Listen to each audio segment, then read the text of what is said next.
1992. 1992. When we asked a doctor I knew to come to our church and tell us what we could do different than soup kitchens and clothing, and maybe in the health field line.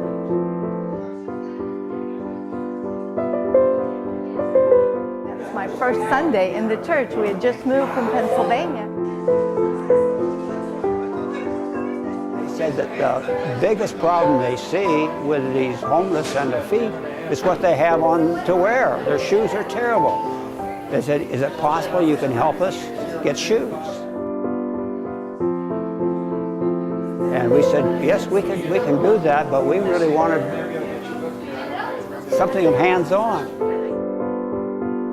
I thought for a church and for someone that has faith, foot care was perfect. You know, Jesus washed feet, and so what would be better than that? So I said, sign me up. I'd love to help.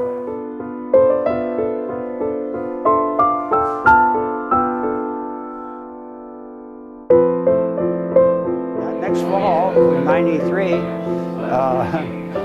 Mrs. Tippett started medical school, and I retired from my 35 years with General Electric and took over running the clinics, which has been my job for the last approximate 19 years.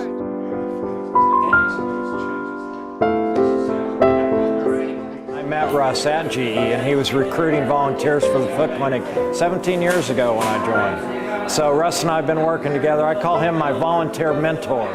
Okay. Thank you. You're welcome. We go to a total of 8 locations, 2 in Kentucky and the other 6 here on this side of the river. It used to be just us walking in, sitting down, and seeing all comers. But now, medical volunteers will work with whatever facility, so in this case the drop-in center, and they work with the staff, and the staff has a sign-up sheet of people that want foot care. Emil, I bet you're not a veteran, are you? And you haven't had foot care before? No, sir. Well, what's going to happen is You have to sign in with the registrar, and we check to make sure they haven't gotten shoes before, or where, you know, is there a special need or anything like that, and then we assign them a seat. We have a row of chairs, and we'll say, take that first seat, or that last seat. They take their seat, and they'll have a person, a caregiver.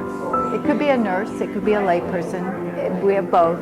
That is on the other side, and we'll say, greet them. Hey, how are you doing? Tell me about any medical, you know, do you have diabetes? Do you have any problems with your feet? You know, anything in particular you want me to look at? Any trouble you're having? You're on your feet? Simple little histories.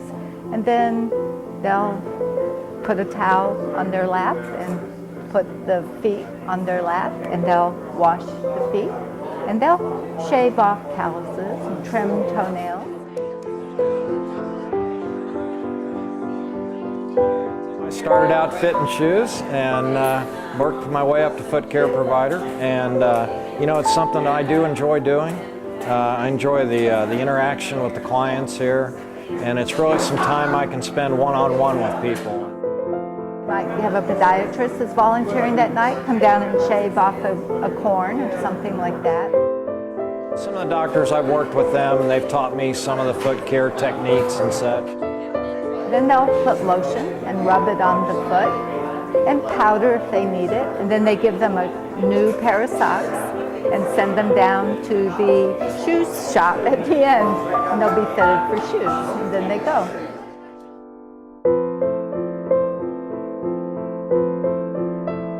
Limited in what we can do down here, but if we can provide a little comfort, you know, make their feet a little more comfortable, that's what we do.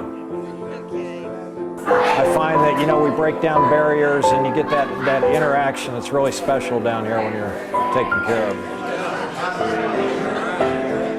It is wonderful because for half an hour you're sitting there with someone's feet in your lap, and they are the most important person for you for that minute. And for this population, sometimes that's really, really critical, you know? Someone's really paying attention and listening to you.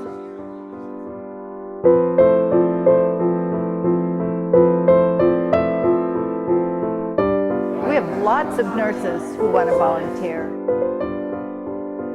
They come down here, and that's kind of our core, but all the people who are fitting shoes, all the people who are emptying buckets, those aren't medical, those are lay volunteers. So a lot of churches, people say, I can bake cookies and bring those, I can serve coffee, and they walk around and serve. So there's a lot of different roles that you don't have to have medical background to be able to do. All of the money to support our operation is private donations. Individuals, churches, GE Foundation helps us a lot. Giving money goes 100% to foot care and care of the people. We have had Sunday schools collect socks and give us socks. We have people give money. It would go to buy shoes. It would go to buy supplies for foot care, things like that. Might go to replace towels because we use our own towels. And I can tell you, for 20 years, I come down here, and the people that live here, hey doc, how are you? Because they know what we're doing, and they recognize us, and they'll help us move in, and they're very grateful for the attention that they get and the care that we give them. For a lot of them, it's the difference between being able to keep a job. You know, people don't think homeless work. They do. They have jobs, and they sometimes are outdoors, and they might be on their feet all day. They need good shoes that allow them to work. So if I go down the line of people waiting, they say, I need a good work shoe. I just got a job. We'll take care of you. I get a 10 or 11. Well, we're going to measure it because part of foot care is getting a pair of shoes that fits. Okay. That's right. He is always there, and he runs 8 clinics and goes to all of them, and he does the laundry, he does foot care, he does anything and everything. So we will miss him a lot. So when he decided to retire, we thought 80 was a good time for him to go. And so I'm happy to be taking on the Medical Volunteers Foot Clinic. The Medical Volunteers has spawned a whole lot, and I think, you know, for well-being for the homeless in Cincinnati, they have done wonderful. And I have to say, Russ has just been an angel of mercy.